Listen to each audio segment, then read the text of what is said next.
আল্লাহ বলেন, বান্দারে তোমার নিকট যে একটা কোরআন নাজিল করেছি, তোমাদের নিকট যে কোরআন পাঠাইছি, এই কোরআনটা খুলে দেখো, খুলে দেখো। আপনি কোরআন খুলে দেখেন, 30 পারা কোরআনের মধ্যে 6666টি আয়াতের মধ্য থেকে একটি আয়াতে আল্লাহ রাব্বুল আলামিন বান্দাকে এভাবে প্রশ্নের উত্তর দিতেছেন, এরে বান্দা এই আয়াতটা তেলাওয়াত করো। ইয়া আইয়ুহান নাস,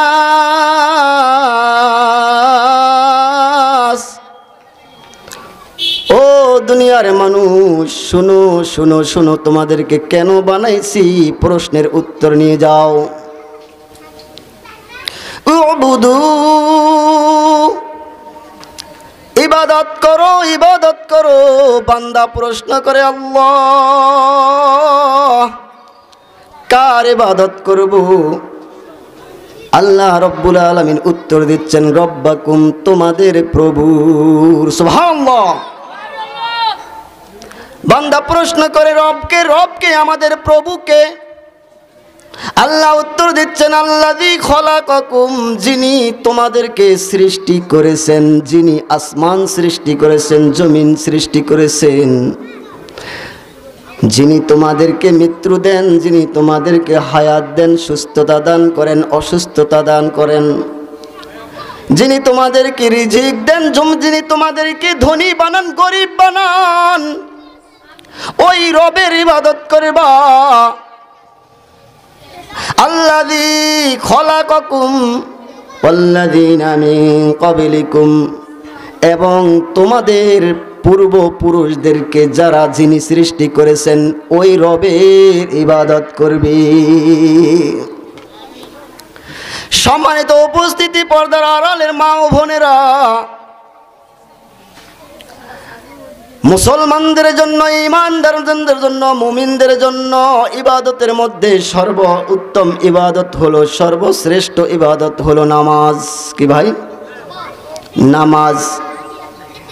এই নামাজ এমন একটা ইবাদত, এমন একটা ইবাদত, এই নামাজ কোনো ফেরেশতা এসে নবীকে দেন নাই, এই নামাজ কোনো ফেরেশতা এসে বান্দাকে দেন নাই।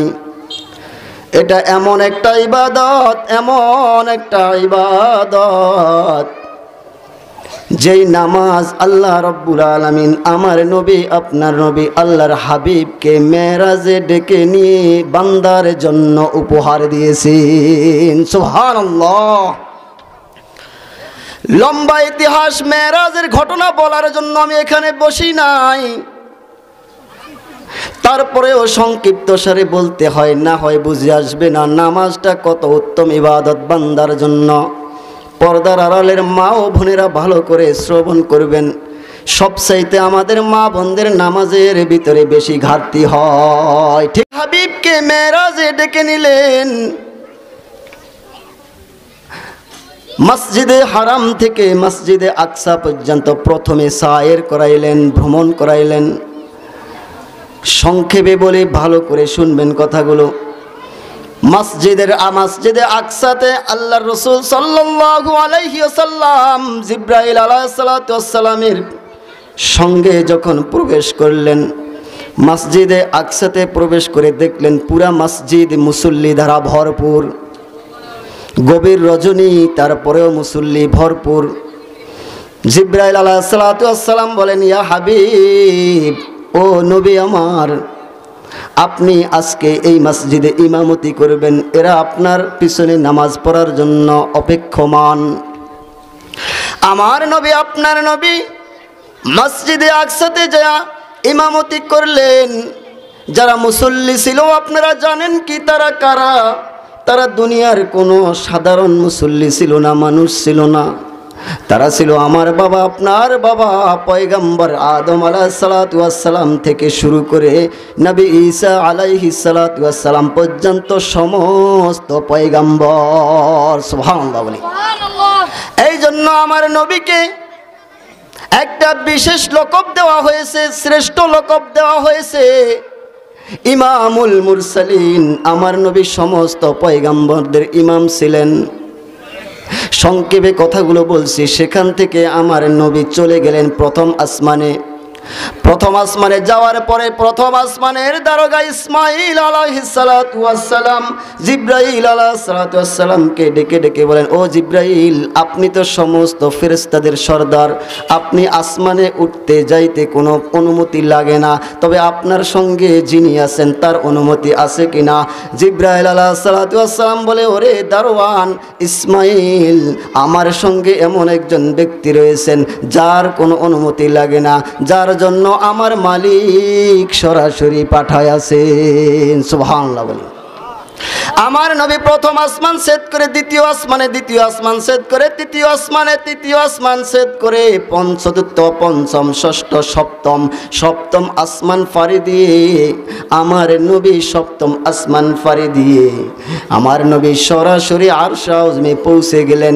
এর ভিতরে প্রত্যেকটা আসমানের নবী রাসূলদের সঙ্গে সাক্ষাৎ করেছেন। আসমানে পাড়ি দেওয়ার সাথে সাথে আমার আল্লাহ বলেন, ও নবী, ও হাবিব, আপনি ভালো করে শুনেন, পয়গম্বর মূসা আলাইহিস সালাতু ওয়াস সালাম আমার সঙ্গে কথা বলেছেন। আমি আল্লাহ এবং পয়গম্বর মূসার মাঝে ৭০,০০০ পর্দা ছিল, ৭০,০০০ পর্দার আড়াল ছিল। ৭০,০০০ পর্দার এপাশে ওপাশে থাইকা কথোপকথন হয়েছে। হাবিব গো, আপনি আমার দোস্ত, আপনার ভিতরে আমার ভিতরে কোনো পর্দা থাকবে না। সিল্লা বলি সুবহানাল্লাহ। আপনার সাথে আমার সাথে সরাসরি কথোপকথন হবে। আমার নবী সর্বপ্রথম আল্লাহ রাব্বুল আলামিনের কাছে যায় আল্লাহকে সালাম দেন নাই, সালাম দেন নাই, কারণ আল্লাহকে তো সালাম দেওয়া যায় না। আল্লাহ সালাম দিচ্ছেন নবীকে, আল্লাহ সালাম দিচ্ছেন পৃথিবীর সমস্ত বান্দা বান্দীদেরকে। সুবহানাল্লাহ বলি। সালাম কার পক্ষ থেকে হয়? আল্লাহর পক্ষ থেকে না? বরকত, সালাম, রহমত এগুলা কে দেন? আল্লাহকে আমার নবী সালাম দেন নাই, সালামের বাবতে বলেন আল্লাহ, ও মালিক আমার, জমিন থেকে এই পর্যন্ত আরশ আযীম পর্যন্ত আপনি আমাকে ডেকে নিয়ে আসছেন, আমি খালি হাতে আসি নাই, আপনার জন্য অবশ্যই কিছু হাদিয়া নিয়ে আসছি। আল্লাহ বড় খুশি হয়ে গেলেন। ও হাবিব, ও আমার দোস্ত, হাদিয়াটা কি? আমার নবী সর্বপ্রথম হাদিয়ার কথা বলতেছেন, আল্লাহ আপনার জন্য আমি খালি হাতে আসি নাই, একটু হাদিয়া অবশ্যই নিয়ে আসছি। হাদিয়াটা হলো আত্তাহিয়াতু লিল্লাহি ওয়াসসালাওয়াতু ওয়াত-তাইয়্যিবাত। আল্লাহ, আমার জবানের ইবাদত, আমার হাতের ইবাদত, আমার চোখের ইবাদত, আমার অঙ্গ প্রত্যঙ্গের যত ধরনের ইবাদত রয়েছে সমস্ত ইবাদত আপনার জন্য নিয়ে এসেছি। সুবহানাল্লাহ। আল্লাহ বলেন, হাবিব, ও দোস্ত আমার, আপনি আমাকে হাদিয়া দিয়েছেন, আমিও তো আপনাকে অবশ্যই কিছু হাদিয়া দিতে হয়। আমার আল্লাহ বলেন নবী আমার, হাবিব আমার দোস্ত, আপনার জন্য আমার পক্ষ থেকে হাদিয়া হলো আসসালামু আলাইকা আইয়ুহান নাবিয়্যু ওয়া রাহমাতুল্লাহি ওয়া বারাকাতুহু। সুবহানাল্লাহ বলবেন না? আমার নবী হাদিয়া পেয়ে খুশি হন নাই, খুশি হন নাই। আল্লাহকে বলেন, আল্লাহ গো, আপনি আমাকে হাদিয়া দিয়েছেন ভালো কথা, তবে আমি তো জমিনে আমার দুর্বল গুনাহগার উম্মতদেরকে রেখে আসছি গো মালিক, আপনি যদি অনুমতি দেন আমার হাদিয়া থেকে কিছু হাদিয়া আমার উম্মতের জন্য পাঠায়া দে। আল্লাহ বলেন, হাবিব অবশ্যই অবশ্যই।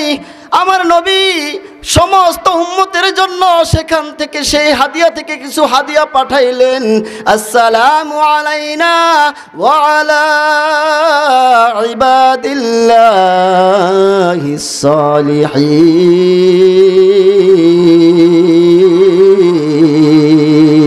সুবহানাল্লাহ বলি।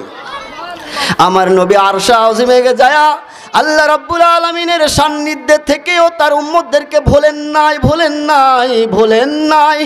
অথচ দুনিয়ার হাইসিয়ত হলো, আপনি যদি দীর্ঘ বছর পরে আপনার কোনো বন্ধুর সাথে সাক্ষাৎ হয়, অবশ্যই আপনার বন্ধুর সাথে সাক্ষাৎ হওয়ার সাথে সাথে আপনার সমস্ত আত্মীয় স্বজনকে ভুলে যান, ঠিক না বে ঠিক? মানুষ যখন যুবকরা যখন বিবাহ বন্ধনে আবদ্ধ হয়, বাসর রাতে যখন প্রবেশ করে, তার যদি মন ভালো থাকে, তার স্ত্রীর প্রতি যদি সে সন্তুষ্ট থাকে, নিশ্চয়ই সে তার বাবা মাকে স্মরণ করে না, সে তার ভাই বোনকে স্মরণ করে না, ছোট যেই বোনটা তার সবচেয়ে আদরের বোন তাকেও মনে থাকে না। কিন্তু আমার নবী, আপনার নবী উম্মতের জন্য এত কান্ডারি ছিলেন, এত মায়া ছিলেন, এত মোহাব্বত ছিলেন, আরশে আজিমে আল্লাহর নিকট আল্লাহর সান্নিধ্যে পৌঁছেও উম্মতকে ভুলেন নাই। আজকে জানেন, আজকের এই রজনীটা মেরাজের রজনী। সুবহানাল্লাহ বলবেন না? আপনাদের তাকদীর অনেক ভালো। আজকের রজনী, এই রজনীতে আমার মালিক হাবিবে কিবরিয়া জনাবে মুহাম্মদ মুস্তাফা সাল্লাল্লাহু আলাইহি সাল্লামকে আরশে আজিমে ডেকে নিয়ে আমাদের জন্য কিছু হাদিয়া দিয়েছেন। সংক্ষেপে এই কথাগুলো আমি বলতেছি এই জন্য, যেহেতু আজকের রাত্রটা মেরাজের রাত্র। আল্লাহ রাব্বুল আলামিনের সাথে হাবিবে কিবরিয়া জনাবে মুহাম্মদ মুস্তাফা সাল্লাল্লাহু আলাইহি সাল্লামের সঙ্গে কথোপকথন যখন দীর্ঘ টাইম হয়ে গেল, কিছুক্ষণ পরে আল্লাহ রাব্বুল আলামিন তার দোস্তকে ঘুরায়া দেখাইতেছেন, জান্নাত জাহান্নাম দেখাইতেছেন। আমার হাবিবকে জান্নাত যখন দেখাইলেন, হাবিবের ভিতরে খুব আনন্দ। কিবরিয়া জনাবে মুহাম্মদ মুস্তাফা সাল্লাল্লাহু আলাইহি ওয়াসাল্লাম জান্নাত দেখে, জান্নাতের নাজ নেয়ামত দেখে, হুর গেলমান দেখে খুব খুশি, খুব আনন্দিত। আল্লাহ বলেন, আমার হাবিব আসেন সামনে আরেকটা বিষয় দেখাই। সামনে নিয়ে গেলেন জাহান্নামের ভিতরে আযাব দেখার পরে, জাহান্নামের ভিতরে শাস্তিগুলো দেখার পরে আমার হাবিব আল্লাহ রাব্বুল আলামিনের হাবিব আমার নবী সাল্লাল্লাহু আলাইহি ওয়াসাল্লাম বেজার হয়ে গেলেন, মন খারাপ হয়ে গেল। হায়রে আমার গুনাহগার বান্দা, এরা কিভাবে এই জাহান্নামে আগুনে জ্বলবে, এদেরকে কিভাবে জাহান্নামের আগুন থেকে বাঁচানো যায়। আল্লাহ বলেন, হাবিব আপনি বেজার হয়েছেন কেন? আমি তো আপনাকে আজকে মেরাজ করেছি, আপনাকে আরশে আজিমে এনেছি খুশি করার জন্য, আপনাকে খুশি করে দেওয়ার জন্য আমি আপনাকে এখানে ডেকে এনেছি। আল্লাহর রাসূল সাল্লাল্লাহু আলাইহি ওয়াসাল্লাম বলেন, আল্লাহ আমি তো খুশি হব না ওই সময় পর্যন্ত যতক্ষণ না আমার উম্মতের ব্যাপারে ফয়সালা না হয়।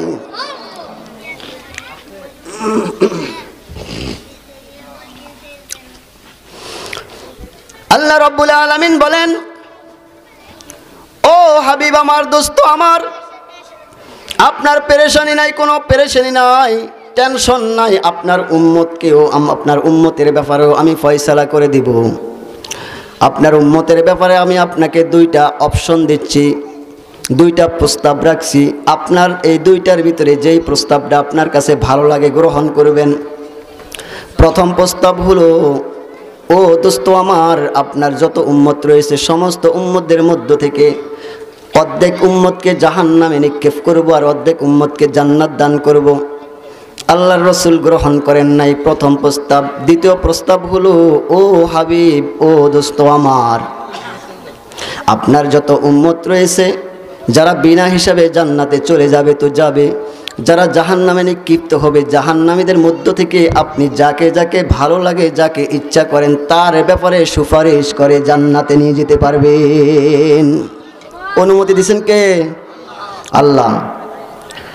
আপনাদের নিকটে দুইটা প্রস্তাবের কোনটা ভালো লাগছে? আপনারা বলেন, দুইটা প্রস্তাবের কোনটা ভালো লাগছে? দ্বিতীয় নাম্বারটা না? আমার নবীও দ্বিতীয় নাম্বার প্রস্তাবটা গ্রহণ করে নিলেন। এই জন্য হাবিবে কিবরিয়া জনাবে মুহাম্মদ মুস্তাফা সাল্লাল্লাহু আলাইহি ওয়াসাল্লাম বলেন, ইয়াশফাউ ইয়াউমাল কিয়ামাতি সালাসুন আল আম্বিয়া সুম্মাল উলামা সুম্মাশ শুহাদা। কিয়ামতের ময়দানে তিন শ্রেণীর ব্যক্তিরা বিশেষ পাওয়ার পাবে, ওকালতির দায়িত্ব পাবে। এক নম্বরে নবী রাসূলগণ তাদের উম্মতদের ব্যাপারে সুপারিশ করার বিশেষ পাওয়ার পাবে। সুবহানাল্লাহ বলি। আমার নবী সেদিন সুপারিশ করে করে সমস্ত জাহান্নামী যারা তার উম্মত ছিলেন, আমার নবী সেদিন কিয়ামতের ময়দানে তার উম্মতদের ব্যাপারে সুপারিশ করে করে জাহান্নাম থেকে জান্নাতে নিয়ে যাবেন। দ্বিতীয় নাম্বার, ওই সকল জাতি, ওই সকল ব্যক্তিরা যারা দুনিয়ার জমিনে ইলমে নবুয়া, ইলমে কোরআন, ইলমে দ্বীন শিক্ষা গ্রহণ করেছে এবং ইলমে দ্বীন অনুযায়ী নিজের জীবন যাপন করেছে, অর্থাৎ উলামা ইকরাম কিয়ামতের ময়দানে আপনার জন্য আমার জন্য সুপারিশ করার অনুমতি পেয়ে যাবেন। সুবহানাল্লাহ বলি। আলেমদেরকে মাইনাস করে জীবন যাপন করলে সুপারিশ করার সুযোগ হবে? জীবন থেকে আলেমদেরকে মাইনাস করা যাবে না। আপনার জীবনটা কিভাবে পরিচালনা করবেন আলেমদের থেকে পরামর্শ নিতে হবে। আপনার মেয়েটাকে কোথায় পড়াইবেন আলেমদের থেকে পরামর্শ নিতে হবে। আপনার নাতি নাতনিকে, ছেলে সন্তানগুলোকে কোথায় পড়াইবেন আলেমদের থেকে পরামর্শ নিতে হবে। আপনি কার সাথে সঙ্গ দিবেন পরামর্শ নিতে হবে। কার সাথে পরামর্শ নিতে হবে? আলেমদের সাথে। কার সাথে? আপনার জীবন বিধান যদি আলেমদের পরামর্শ সাপেক্ষে আলেমদেরকে অনুসরণ করে পরিচালনা করেন, আপনি পথভ্রষ্ট হবেন না। মৃত্যুর পর থেকে শুরু করে হাসরের মাঠে উপস্থিত হওয়া পর্যন্ত, জান্নাতে পৌঁছা পর্যন্ত আপনার সঙ্গে থাকবেন উলামায়ে কিরাম। সুবহানাল্লাহ বলি। সম্মানিত উপস্থিতি, যেই কথাটা আমি বলতে চেয়েছিলাম, আমার নবী দ্বিতীয় প্রস্তাবটা গ্রহণ করে নিলেন। আল্লাহ রাব্বুল আলামিন বলেন, ও নবী আমার, আপনি খুশি হয়েছেন কিনা? খুশি হয়েছেন কিনা? আমার নবী বলেন, আল্লাহ, আমার আরেকটা আবদার আছে আপনার নিকট। আল্লাহ বলেন, কি হাবিব, আপনার কি আবদার আমাকে খুলে বলুন।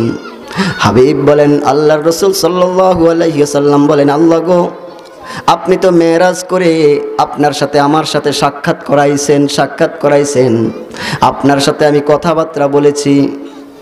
আমার গুনাহগার বান্দারা, দুর্বল বান্দারা জমিনে আছে, তারা তো আপনার সাথে সাক্ষাৎ করতে পারে নাই। তাদের ব্যাপারে কি ফয়সালা করবেন? আল্লাহ রাব্বুল আলামিন বলেন, অবশ্যই অবশ্যই আপনার আবদার আমি পূরণ করব। ও হাবিবে কিবরিয়া, ও দোস্ত আমার, আপনার উম্মতদের জন্য আমি 50 ওয়াক্ত নামাজ হাদিয়া হিসাবে আপনার থেকে দিয়ে দিলাম। সুবহানাল্লাহ বলি। 50 ওয়াক্ত নামাজ আপনার উম্মতদেরকে দিলাম। আপনার উম্মতেরা যখন আজান শুনবে, মুয়াজ্জিনের মুখ থেকে, মসজিদের মাইক থেকে যখন আওয়াজ তাদের কানে যাবে, হাইয়া আলাস সালাহ, হাইয়া আলাল ফালাহ, যখন এই শব্দগুলো শুনবে, তারা দৌড়ে যখন মসজিদে চলে আসবে, নামাজে দাঁড়িয়ে যাবে। 50 ওয়াক্ত নামাজ যখন তারা আদায় করবে, আপনি তো আমার সাথে মেরাজ করছেন একবার, আপনার উম্মতেরা একবার নয়, দৈনিক 50 বার আমার সাথে মেরাজ করবে। সুবহানাল্লাহ বলি। 50 ওয়াক্ত নামাজ পড়লে আপনার সাথে আমার সাথে মেরাজ হয়েছে একবার। আর আপনার উম্মতেরা যদি 50 ওয়াক্ত নামাজ পড়ে দৈনিক 50 বার, আমি মালিকের সঙ্গে আপনার উম্মতের সাথে মেরাজ হবে, দিদার হবে। এই জন্য হাদিসের ভিতরে আসছে, নামাজ হলো মুমিনদের জন্য মেরাজ। নামাজ হলো মুমিনদের জন্য কি ভাই? 5 ওয়াক্ত নামাজ পড়তে হবে কি হবে না? আল্লাহ রাসূল সাল্লাল্লাহু আলাইহি ওয়াসাল্লাম 50 ওয়াক্ত নামাজ পেয়ে আল্লাহ রাব্বুল আলামিনের থেকে ঘোষণা পেয়ে খুব খুশি হয়ে চলে আসতে শুরু করলেন। যখন প্রতিমধ্যে মুসা আলাইহিস সালাতু ওয়াস সালামের সঙ্গে সাক্ষাৎ হলো, মুসা আলাইহিস সালাতু ওয়াস সালাম ডেকে বলেন, ও মুহাম্মদ সাল্লাল্লাহু আলাইহি ওয়াসাল্লাম, আপনার মালিক আপনাকে কি দিয়েছে আপনার উম্মতের জন্য? আমার নবী বলেন, আমার উম্মতের জন্য 50 ওয়াক্ত নামাজ হাদিয়ে দিয়েছে। মুসা মাথায় হাত দিয়ে বলতেছে, ওরে রাসূল সাল্লাল্লাহু আলাইহি ওয়াসাল্লাম, সর্বনাশ করে ফেলেছেন। আপনার উম্মত হলো দুর্বল উম্মত, এতটা দুর্বল উম্মত, আপনার উম্মতেরা 50 ওয়াক্ত নামাজ আদায় করতে পারবে না। আমার উম্মতেরা শক্তিশালী, হায়াত বেশি পাওয়ার সত্ত্বেও দৈনিক 3 ওয়াক্ত নামাজ আদায় করতে পারে নাই। মুসার উম্মতদের জন্য মাত্র 6 রাকাত নামাজ ছিল। কয় রাকাত? জোরে বলেন, কয় রাকাত? ওয়াক্ত ছিল তিনটা, ওয়াক্ত ছিল তিনটা, সকালে 2 রাকাত, দুপুরে 2 রাকাত, রাত্রে 2 রাকাত। পয়গম্বর মূসা আলাইহিস সালাতু ওয়াস সালাম বলেন, ও নবী আপনি ফিরে যান, আপনি নামাজ কমায় আনেন। সময় কম, সংক্ষিপ্ত সারে কথাগুলো বলি। আমার নবী আপনার নবী 1 থেকে শুরু করে 45 বার পর্যন্ত আল্লাহর দরবারে উপস্থিত হয়েছেন। একবার যাইতেন 5 ওয়াক্ত কমাইতেন, এইভাবে 45 বার যাওয়ার পরে 45 ওয়াক্ত কমাইলেন। আর সামনে আছে কয় ওয়াক্ত? জোরে বলেন, কয় ওয়াক্ত? এইবার মূসা নবীর সাথে সাক্ষাৎ। মূসা বলতেছেন, কিরে কত ওয়াক্ত হয়েছে? 5 ওয়াক্ত আছে। কোনা আরও কমাইতে হবে, তোমার উম্মত পারবে না। কোনা গো আমি যাইতে পারবো না, আমার থেকে লজ্জা লাগতেছে।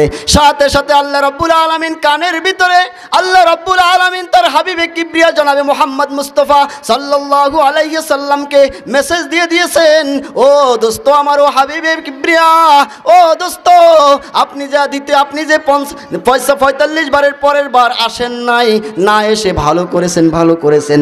যদি আপনি আসতেন তাহলে আমি আপনাকে এই 5 ওয়াক্ত ফিরিয়ে নিতাম। তবে একটা কথা জেনে রাখেন, আমি তো এমন মালিক, এমন আল্লাহ, এমন মাওলা, আমার কলমে যা লেখে তা মুছতে জানে না। আমার কলমে যেটা লিখেছে সেটা মুছবো না। আমি আপনার উম্মতদের জন্য দায়িত্ব কমায়া দিলাম, বেতন আগেরটাই থাকবে, অর্থাৎ দৈনিক আল্লাহ রাব্বুল আলামিন বলেছেন 50 ওয়াক্ত নামাজ দৈনিক যে ব্যক্তি পড়বে 50 বার আমি মালিকের সাথে মেরাজ হবে। আল্লাহ বলেন, ও নবী আপনার উম্মতেরা যদি 5 ওয়াক্ত নামাজ জামাতের সাথে পড়ে, আমি যেভাবে প্রথম ঘোষণা করেছি, ঘোষণা অনুযায়ী 5 ওয়াক্ত নামাজ পড়লে 50 বার আমার সাথে সাক্ষাতের সওয়াব পেয়ে যাবে। নামাজ পড়তে হবে কিনা? নামাজ ছাড়া যাবে না। সম্মানিত উপস্থিতি, মুরব্বী বাবাজিরা, পর্দার আড়ালে মা ও বোনেরা, আমার আজকের মৌজু মেরাজ সম্পর্কে নয়। আমি আজকের মৌজুটা নিয়েছি এমন একটা মৌজু বিষয়, যে বিষয়টা বললে আপনারা শুনবেন, বুঝবেন। আজকে সমাজের ভিতরে আমাদের পিতামাতারা বড় অবহেলিত। এই কথা বলো না, এদেরকে একটু থামান। সমাজের ভিতরে অবহেলিত মা এবং বাবা, ঠিক কিনা জোরে বলেন। মা বাবা বর্তমানে সমাজের ভিতরে এতটা অবহেলিত, তাদেরকে এখন সরকারিভাবে লালন পালন করার ব্যবস্থা হয়েছে। এটা কি ভালো হয়েছে না খারাপ হয়েছে? আমার যদি ক্ষমতা থাকতো তাহলে সরকারিভাবে আমি ওই সকল সন্তানদের ব্যাপারে আইনের ব্যবস্থা করতাম, যারা নিজের মা বাবাদেরকে কষ্ট দেয়, খাবার দেয় না, অবহেলিতভাবে রাখে, তাদের ব্যাপারে আইনানুগ ব্যবস্থা নেওয়া হতো যদি ওলামায়ে কেরামদেরকে ক্ষমতা দেওয়া হতো। আপনারা কি এই আইনটা চান যে প্রত্যেকের বাবা মা রাজকীয়ভাবে সন্তানরা যতটুকু তাদের সাধ্য আছে সাধ্য অনুযায়ী লালন পালন করবে? এটাকে চান? আমার আল্লাহ বলছেন এভাবেই লালন পালন করতে হবে। অথচ বর্তমান সময়ে আমাদের পিতামাতাগণকে সরকারি টাকা পয়সায় লালন পালন করা হচ্ছে, সরকারিভাবে থাকার ব্যবস্থা করে দেওয়া হচ্ছে। এই ব্যবস্থা করে আমাদের ভালো করে নাই, ক্ষতি করে, জান্নাত দূরে সরাইয়া দিছে এই ব্যবস্থা করার কারণে। আল্লাহ রাব্বুল আলামিন বনি ইসরাইলের যে আয়াত আমি তেলাওয়াত করেছি, এই তেলাওয়াতের মধ্যে 2টা সিদ্ধান্ত দিয়েছেন বান্দাদের জন্য। কয়টা সিদ্ধান্ত? 2টা সিদ্ধান্ত। আমার সাথে পড়েন, তু ইলাল ওয়াক্তিহা আলা ওয়াক্তিহা সুম্মা আইয়ুন ক্বালা আল বিররুল ওয়ালিদাইন। আব্দুল্লাহ রাদিয়াল্লাহু তাআলা আনহু আল্লাহ রাসূল সাল্লাল্লাহু আলাইহি ওয়াসাল্লামকে প্রশ্ন করেন, ইয়া রাসূলুল্লাহ, ইয়া হাবিবাল্লাহ, আল্লাহ রাব্বুল আলামিনের নিকট সবচেয়ে উত্তম আমল কি? আল্লাহ রাসূল সাল্লাল্লাহু আলাইহি ওয়াসাল্লাম প্রথমে বললেন, উত্তম আমল হলো নামাজ আদায় করা, 5 ওয়াক্ত নামাজ আদায় করা। এরপরে আবার প্রশ্ন করলেন, সাহাবী প্রশ্ন করলেন, আল্লাহর রাসূল উত্তর দিলেন, এর পরবর্তী আমল হলো আল্লাহর দরবারে তাদের সন্তানের পিতামাতার সাথে সদ্ব্যবহার করা। কেন সদ্ব্যবহার করা লাগবে? পিতামাতার সাথে কেন ভালো ব্যবহার করা লাগবে? পিতা মাতাকে কেন লালন পালন করা লাগবে? আমার মালিক বলেন, ওরে যুবকেরা, তোমাদের দুনিয়াতে আসার পিছনে তোমাদের পিতা মাতার অনেক অবদান রয়েছে। তোমাদের মা তোমাদের জন্য অনেক কষ্ট মুশাক্কাত করেছে। তুমি যখন তোমার মায়ের গর্ভে এসেছো, তোমার মা কোনো পানি পান করতে পারতো না, কোনো খাবার খাইতে পারতো না। তুমি ধীরে ধীরে পেটের ভিতরে বৃদ্ধ হতে বড় হতে লাগলা। তখন তো তোমার খাবারেরও ব্যবস্থা করা লেগেছে। তোমার মা মুখ দিয়ে যা খাইতো, তোমার মায়ের মাসিকের রক্তটা বন্ধ করে দিয়ে আমি তোমার খাবারের ব্যবস্থা করে দিয়েছি। তোমার মা ঘরের ভিতরে সবার সঙ্গে খাইতে বসেছে, একসাথে খাইতে বসেছে। হাতের ভিতরে ভাত নিয়েছে, মুখে দিবে, এমন সময় ভাতগুলো প্লেটে রেখে দিয়ে সবার মধ্য থেকে উঠে চলে গেছে, কাউকে কিছু বুঝতে দেয় নাই। কারণ তুমি সন্তান পেটের ভিতরে তোমার মায়ের কলিজার ভিতরে লাথি মেরে আঘাত দিয়েছো। তোমার মা তোমার আঘাত খেয়ে সহ্য করতে না পেরে খানা না খেয়ে চলে গেছে। অসংখ্য রাত্র চলে গেছে, নির্ঘুমে চলে গেছে। তোমার জন্য ঘুমাইতে পারে নাই। তুমি দুনিয়ার জমিনে আসার সময় হয়ে গেছে। ডাক্তারের কাছে যখন তোমার মাকে নিয়ে যাওয়া হলো, ডাক্তার রিপোর্ট দিয়েছে, যদি সন্তানকে বাঁচানো হয় মাকে বাঁচানো যাবে না, যদি মাকে বাঁচানো হয় সন্তানকে বাঁচানো যাবে না। তোমার মায়ের কানে যখন ডাক্তারের এই রিপোর্ট পৌঁছলো, তোমার মায়ের হুঁশ ফিরে আসলো, বলল, ও ডাক্তার সাহেব, আমার জীবন চলে যাক, আমার সন্তানকে বাঁচিয়ে দেন। তুমি যখন প্রসব করলা, তুমি যখন জন্মগ্রহণ করলা, তোমার মায়ের শরীর থেকে কলসে কলসে রক্ত গিয়েছে। তোমার মা রক্ত শূন্যতা হয়ে জীবন চলে যাওয়ার পথে চলে গেছে। তারপরেও তোমার জীবন কামনা করেছে। শুধু তাই নয় রে যুবক, তোমার মা কত কষ্ট করেছে দেখো। তোমার যখন ঠান্ডা লাগতো তখন তোমার মা পেরেশান হয়ে যেত, তোমার যখন ক্ষুধা লাগতো তোমার মা পেরেশান হয়ে যেত। তুমি অসুস্থ হয়ে গেলে মা পেরেশান, তুমি ক্লান্ত হয়ে গেলে মা পেরেশান, তুমি যখন ক্ষুধার্ত হয়ে যাইতা তোমার মা পেরেশান। আমাদের জমানায় আমরা দেখেছি কত মা কত বাবা না খেয়ে সন্তানকে খাওয়াইছে। এতটা দুর্ভিক্ষ ছিল, পার্শ্ববর্তী ঘর থেকে ভাতের মার এনে মা খাইতো না, সন্তানকে খাওয়াইতো। সকালবেলা মা না খেয়ে পান্তা ভাতগুলো সন্তানের মুখে দিত। এত কষ্টের সন্তান যখন ধীরে ধীরে বড় হয়ে যায়, যখন স্ত্রী পেয়ে যায়, তখন মাকে ভুলে যায়, বাবাকে ভুলে যায়। এরে যুবক, তোমার পিছনে তোমার বাবারও অবদান কম নয়। তুমি যখন হাঁটতে পারত না, তোমার বাবা তোমাকে হাত ধরে ধরে হাঁটা শিখাইছে। যখন তুমি ফকির ছিল, অর্থাৎ কাজকর্ম করতে পারত না, তখন তোমার বাবার পকেটটা ছিল তোমার পকেট। তুমি তোমার বাবার থেকে যখন যা ইচ্ছা ছিল তখন তাই পাইতা। তোমার বাবা তোমার জন্য অনেক কষ্ট করেছে। তোমার বাবা অসুস্থ, তোমার বাবা ওষুধ না কিনে তোমাকে লালন পালন করেছে। তোমার বাবা ভালো পোশাক না পরিধান করে তোমাকে ভালো পোশাক পরিধান করেছে। ঠিক না? ঠিক। আজকে যুবকরা বাবা মাকে ভুলে যায়, স্ত্রী পাওয়ার কারণে বাবা মাকে ভুলে যায়। অথচ আমার নবী বলেন, আল জান্নাতু তাহতা আকদামিল উম্মাহাত। এরে যুবক, শোনো শোনো শোনো, তুমি যদি জান্নাত পেতে চাও তাহলে তুমি দুনিয়ার জমিন থেকে জান্নাত কামাই করে নিতে হবে। জান্নাত তো তোমার পিতামাতার পায়ের নিচে। জান্নাত কিভাবে কামাই করবা? রাসূল বলেন, হুমা জান্নাতুকা ওয়া নারুকা। তোমার মা তোমার বাবা জান্নাত, তোমার মা তোমার বাবা জাহান্নাম। তুমি তোমার মা বাবার সাথে সদ্ব্যবহার করবা তো জান্নাত পেয়ে যাবা। তুমি তোমার মা বাবাকে কষ্ট দিবা তাহলে মৃত্যুর সাথে সাথে জাহান্নাম তোমার জন্য অবধারিত। প্রিয় বাবাজিরা, আমার যুবক ভাইয়েরা, ভালো করে কথাগুলো শুনবেন। বাবা মাকে কষ্ট দিলে আমার আল্লাহ সাহায্য করেন না। আমার আল্লাহ বলেন, আনিশকুরলি ওয়ালি ওয়ালিদাইক, তোমরা যেমন আমি আল্লাহর শুকরিয়া আদায় করবা, তেমন তোমাদের পিতামাতারও শুকরিয়া আদায় করবা। আমার আল্লাহ রাসূল সাল্লাল্লাহু আলাইহি ওয়াসাল্লাম বলেন, ফামান আরদা ওয়ালিদাইহি ফাকাদ আরদা খালিকা। আমার রাসূল বলেন, ফামান আসকাতা ওয়ালিদাইহি ফাকাদ আসকাতা খালিকা। আল্লাহ রাব্বুল আলামিন ওই সন্তানের উপর সন্তুষ্ট যেই সন্তানের উপর তার পিতামাতা সন্তুষ্ট। যেই সন্তানের উপর তার পিতামাতা অসন্তুষ্ট, আমার আল্লাহ বলেন আমিও ওই সন্তানের উপর অসন্তুষ্ট। আমার আল্লাহ বলেন, দুনিয়ার জমিনে জিনাখোরকে আমি নগদের শাস্তি দেই না, দুনিয়ার জমিনে আমি ঘুষখোরকে নগদের শাস্তি দেই না, দুনিয়ার জমিনে আমি সুদখোরকে নগদের শাস্তি দেই না, দুনিয়ার জমিনে আমি নগদের শাস্তি দেই ওই সকল বান্দাদেরকে, ওই সকল যুবকদেরকে যারা তাদের পিতামাতাকে পাওয়ার পরেও জান্নাত কামাই করতে পারে না।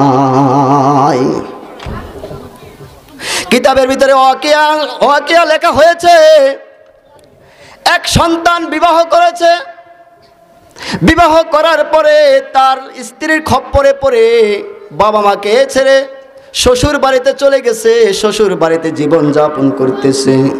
কয়েক মাস পরে যুবক এমন এক মারাত্মক রোগে আক্রান্ত হয়েছে, যৌবনের রোগে আক্রান্ত হয়ে এমন অসুস্থ হয়ে গেছে, ডাক্তারের সাজেশনে তার যৌনাঙ্গ কেটে ফেলা হয়েছে। এখন তো যুবকটা অকেজ হয়ে গেছে, তার শ্বশুর তার স্ত্রীকে অন্য জায়গায় বিবাহ দিয়ে দিয়েছে, শ্বশুর যুবকটাকে ঘর থেকে ঘাড় ধরে বের করে দিয়েছে। যুবকটা এখন ঘরের বাহিরে এসে রাস্তায় এসে কান্না করতেছে আর বলতেছে, আল্লাহ, আজকে এই সময়ে যদি আমার মা পাশে থাকতেন, বাবা পাশে থাকতেন, অবশ্যই তারা আমাকে ফেলে দিতেন না। আমি আমার মা বাবাকে খুঁজে বের করতে হবে। আল্লাহ রাব্বুল আলামিন বলেন, ওরে বান্দারা শোনো,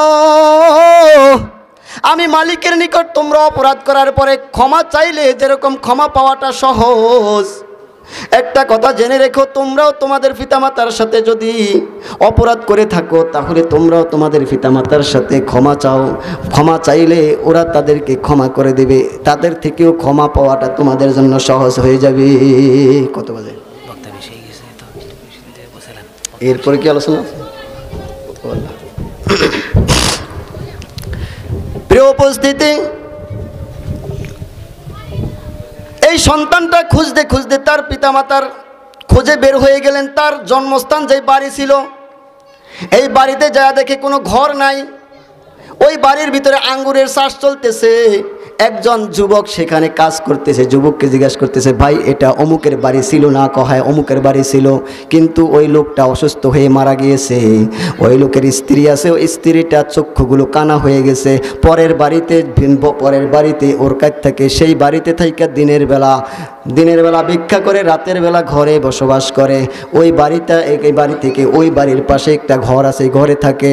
যুবকটা ধীরে ধীরে সেখানে গেল, যাওয়ার পরে দরজার সামনে দাঁড়ায়া শুনতেছে, বিনবিন করে আওয়াজ পাইতেছে।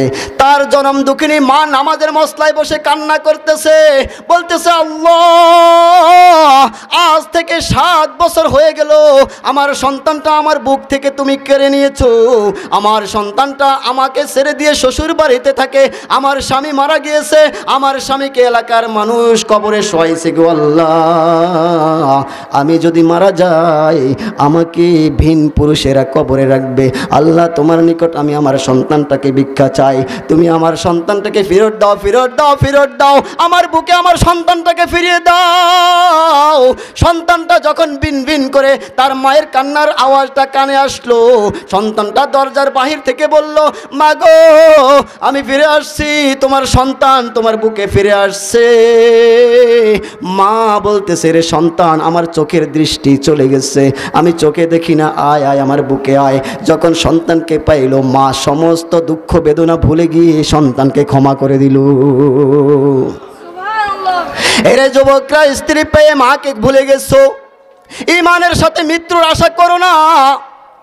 আল্লাহর নবীর সাহাবা আলকামা রাদিয়াল্লাহু তাআলা আনহুর ঘটনা, সংক্ষিপ্ত সারে এই ঘটনা বলেই আমি আমার আলোচনা শেষ করব। আলকামা রাদিয়াল্লাহু তাআলা আনহু এমন একজন সাহাবী ছিলেন যার নামাজের ভিতরে ঘাটতি ছিল না, সদকার ভিতরে ঘাটতি ছিল না, দানের ভিতরে ঘাটতি ছিল না। আলকামা রাদিয়াল্লাহু তাআলা আনহু মৃত্যুর শয্যায় বিছানা যখন শুয়ে গেল, তার মুখে দিয়ে কোনো কালিমা নসিব হচ্ছে না, কালিমা আওয়াজ আসছে না, কালিমা পড়তে পারতেছে না, জবান লড়তেছে না। আলকামার স্ত্রী দৌড়ায়া আমার নবীর দরবারে পৌঁছে গেল। নবীকে যা বলতেছে, ইয়া রাসূলুল্লাহ, ইয়া হাবিবাল্লাহ, আপনার সাহাবী আলকামার মুখে কালিমা নসিব হচ্ছে না, অসুস্থ হয়ে গেছে। আমার নবী 4 জন সাহাবী পাঠাইলেন। সাহাবীরা যা দেখতেছে মৃত্যু শয্যায় সজ্জিত। আমার নবীর নিকট বেলাল রাদিয়াল্লাহু তাআলা আনহু দৌড়ায় গেলেন, ইয়া রাসূলুল্লাহ, ইয়া হাবিবাল্লাহ, আপনার সাহাবী আলকামা তো কষ্ট পাচ্ছে, কিন্তু কালিমা তালকিন দেওয়া হচ্ছে, কালিমা পড়তে পারতেছে না। নবী বলেন, বেলাল দৌড়ায় যাও, তার মা বাবা যদি থাকে আমার নিকট ডেকে নিয়ে আসো। তার মা বাবা যদি আমার নিকট আসে, রাদিয়াল্লাহু তাআলা আনহু বলেন, আলকামার একজন বৃদ্ধা মা রয়েছেন, বয়সের কারণে এতটা বৃদ্ধা হয়ে গেছে, হাঁটতে চলতে পারে না।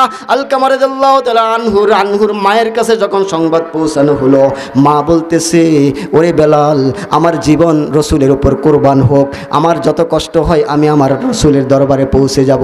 রসুলের দরবারে পৌঁছে যায় সালাম দিলেন। সালাম দেওয়ার পরে রসুল জিজ্ঞাসা করে, এরে মা, তুমি আমার প্রশ্নের উত্তর দাও, তোমার আলকামা কেমন ছিল? বলতেছে, আমার আলকামা বড় পরহেজগার, ইবাদতগার, দান সদকাশীল, অনেক ইবাদত করত, তবে আমার সাথে তার ভালো ব্যবহার হতো না, তার স্ত্রীর কথাকে প্রাধান্য দিত, আমাকে ভালোভাবে কথা বলতো না, আমার সাথে সদাচরণ করতো না, আমি তার উপর অসন্তুষ্ট। আমার নবী বলেন, এরে আলকামার মা, শুনে রেখো, শুনে রেখো, তোমার সন্তানকে মাফ করে দাও। বলতেছে, না রে ইয়া রাসূলুল্লাহ, ইয়া হাবিবাল্লাহ, চোখের পানি ছেড়ে দিয়ে হাউমাউ করে কান্না শুরু করলো যে আমি আমার সন্তানের প্রতি এতটাই অসন্তুষ্ট, আমি তাকে মাফ করতে পারবো না। আল্লাহ রসুল বলেন, তোমার সন্তানকে যদি মাফ না করো তাহলে তোমার সন্তান বেঈমান হয়ে মৃত্যুবরণ করবে। আল্লাহ রসুল সাল্লাল্লাহু আলাইহি ওয়াসাল্লাম বেলাল রাদিয়াল্লাহু তাআলা আনহুকে ডেকে বলেন, ও বেলাল, শুকনা কাঠ সংগ্রহ করো, শুকনা কাঠ সংগ্রহ করো, শুকনা কাঠ সংগ্রহ করে আগুন জ্বালাও, আগুনের ভিতরে আলকামাকে জ্বালিয়ে দিব। এই কথা যখন আলকামার মায়ের কানে পৌঁছলো, আলকামার মায়ের কান্নার আওয়াজ আরো বেড়ে গেল, হাউমাউ করে কান্না শুরু করলো, ইয়া নবী, ইয়া নবী, ইয়া রাসূলুল্লাহ, ইয়া হাবিবাল্লাহ, কেন আমার আলকামাকে জ্বালাইবা, কেন আমার আলকামাকে জ্বালাইবা? আমি মা সুস্থ, আমি মা জীবিত থাকতে আমার আলকামা আমার চোখের সামনে জ্বলতে পারবে না, আগুনে জ্বলবে, এটা সহ্য করতে পারবো না। ইয়া রাসূলুল্লাহ, ইয়া হাবিবাল্লাহ, আমি আমার আলকামাকে ক্ষমা করে দিলাম। সুবহানাল্লাহ বলি। এজন্য সম্মানিত মুসলিম ইকরাম, সম্মানিত উপস্থিতি মুরব্বিয়ান ইকরাম, যুবক ভাইরা, পিতামাতা এমন সম্পদ, এমন সম্পদ, এদের মাধ্যমে যদি জান্নাত কামাই করতে না পারো, তোমার দান, তোমার সদকা, তোমার ইবাদত, তোমার কিছুই কাজে আসবে না। এজন্য সম্মানিত উপস্থিতি মুরব্বিয়ান ইকরাম, যুবক ভাইরা, পর্দার আড়ালের মা ও বোনেরা, আপনাদের নিকট আমার একটা আকুল আবেদন থাকবে, যারা আজকে কওমি মাদ্রাসায় পড়ালেখা করে আলেম হয়েছে, একটা প্রমাণ দেখান, একজন আলেমের মা, একজন আলেমের বাবা কষ্ট পেয়েছে, আর কষ্ট পেয়ে দুনিয়া থেকে বিদায় নিয়েছে, একটা প্রমাণ দেখান, আছে কিনা? আছে? এরকম আছে? কোনো আলেমের বাবা, কোনো আলেমের মা কষ্ট পেয়ে দুনিয়া থেকে যান নাই। আলেম যদি অল্প টাকা বেতন পায়, যদিও অল্প টাকা বেতন পায়, এই বেতন দিয়ে তার পিতামাতাকে কষ্ট করে লালন পালন করে, ঠিক না বে ঠিক? এই জন্য আমাদের সন্তানদেরকে দিন শিখাতে হবে কিনা? সন্তানদেরকে দিন শিখাতে হবে কিনা? রসুল বলেন, ইদা মাতাল ইনসান, মানুষ যখন মৃত্যুবরণ করে তখন ইনকাতা আনহু আমালুহু, সমস্ত নেক আমলগুলো বন্ধ হয়ে যায়, ইল্লা মিন সালাসা, 3টা আমল থাকে, তাদের কবরে পৌঁছতে থাকে। এক নাম্বার হলো সদকায়ে জারিয়া, আরেকটা হলো এমন এলেম, যে এলেম দ্বারা ইহকাল পরকাল উভয় জগতে ফায়দা হাসিল করা যায়। 3 নাম্বার হলো ওয়ালাদুন সলিহুন ইয়াদউলা, নেককার সন্তান, এমন নেককার সন্তান দুনিয়ার জমিনে রেখে গেছেন, যেই নেককার সন্তান আপনার জন্য দোয়া করতেছে, আপনার জন্য দোয়া করতেছে ফজরে, জোহরে, আসরে, মাগরিবে, এশা, এমনকি তাহাজ্জুদ নামাজের ভিতরে কোরআন তেলাওয়াত করার মাধ্যমে রসুল বলেন তার বাবা মার কবরের ভিতরে সওয়াব নেকি যাইতে থাকে। এরকম ওয়ালিদুন সলিহুন ইয়াদউলা, যেই সকল নেককার সন্তান যারা বাবা মার জন্য দোয়া করে, এরকম সন্তান আমরা দুনিয়াতে রেখে যাওয়ার চেষ্টা করবো কিনা ইনশাআল্লাহ? আল্লাহ তাআলা আমাদের সবাইকে তৌফিক দান করেন। আরেকটা ছোট্ট ঘটনা শুনেন, দেখেন, আজকে এমন কিছু বোকা সন্তান আছে, যুবকরা আছে, যারা যখন আপনার পড়ালেখা করে চাকরি পায়, বড় ভালো র্যাঙ্কের চাকরি পায়, তখন তার চোখে দেখছে যে তার বাবা মা কষ্ট করে তাকে ভালোভাবে পড়ালেখা করে একটা চাকরি পাওয়া দিছে। এক সন্তান এরকম একটা ঘটনা শোনেন, তার বাবা নাই, মা অনেক কষ্ট করে পড়ালেখা করাইছে, জেনারেল শিক্ষায় শিক্ষিত, বড় অফিসার হয়ে গেছে। এখন বলতেছে মা, রাত্রেবেলা এসে বলতেছে, মা গো, আমি তোমার জীবনের সব পাওনা শোধ করতে চাই। সম্ভব? আরে বাবা বলতে কথা বলেন না কেন? সম্ভব? সন্তান কখনো বাবা মার পাওনা শোধ করতে পারবে? কখনো পারবে না। বলতেছে, মা গো, আমি আপনার সমস্ত পাওনা শোধ করতে চাই। মা কেঁদে দিলেন, চোখের পানি ছেড়ে দিয়ে বলতেছে, বাবা তুমি আমার জীবনের সমস্ত পাওনা শোধ করবা? যে হ্যাঁ, শোধ করতে চাই, আমি তো এখন বড় হয়েছি, অনেক টাকা পয়সা পাই, অনেক বড় অফিসার হয়েছি। মা বলতেছে, সন্তান, ও যুবক, ও আমার ছেলে, যদি আমার পাওনা শোধ করতে চাও তাহলে আগামী দিন অফিস থেকে আসার সময় একটা পাকা কলা নিয়ে আসবা। কি কলা? পাকা কলা। যে মা, পাকা কলা দিয়ে কী হবে? হ্যাঁ, এটা দিয়েই হবে। সন্তান আগামী দিন একটা পাকা কলা নিয়ে আসছে। বলতেছে, বাবা ভাত খাওয়ার পরে, শুইতে যাওয়ার পরে যখন তুমি বিছনায় শুয়ে যাইবা, এই পাকা কলাটা শিকলাগুলা ফেলে দিয়ে শুধু কলাটা তুমি তোমার বুকের পে রাইকা শুইবা, আর সকালবেলা আমাকে এই কলাটা অক্ষত অবস্থায় দিবা। ঠিক আছে মা? এটা করলেই পাওনা? সমস্ত পাওনা শোধ যদি তুমি এটা করতে পারো। ঠিক আছে মা। সন্তান বুকের উপর পাকা কলা নিয়ে শুয়ে গেল। যখন রাত্র গভীর হয়ে গেল, চোখের ভিতরে ঘুম এসে গেল। ঘুম এসে যাওয়ার পরে সন্তান যখন পার্শ্ব পরিবর্তন করলো, কলাটা নিচে পড়ে আসে না, বিছনার সাথে মিশে গেছে। মিশে গেছে না?